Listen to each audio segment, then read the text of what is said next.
பாக்கியலட்சுமி சீரியலில் இன்னைக்கு எபிசோடில் இனியாவை உட்கார வச்சு கோபி பிரெயின் வாஷ் பண்ணிகிட்ருக்காரு. நான் சொல்கிற பையனை கல்யாணம் பண்ணிக்கணும் அப்படிங்கிற மாதிரி சொல்லிகிட்டு இருக்காரு. அதுக்கு இனியா சொல்கிறாங்க, அப்போ தயவு செய்து புரிஞ்சுக்குங்க, ஆகாஷை விட்டு ஒரு வருஷமாக நான் பேசாமல் இருக்கிறேன்.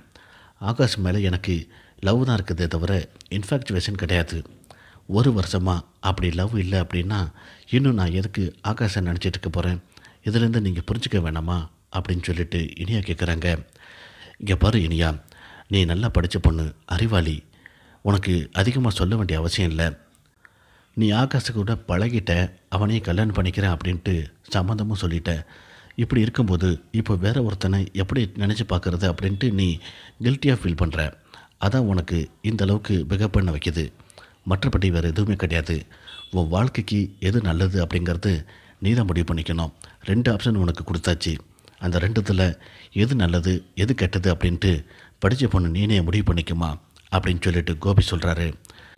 எதுவுமே பேசாமல் அமைதியாக இனியா உட்காந்து யோசிச்சுட்ருக்காங்க. இதோட எது அப்புறமா முடியுது.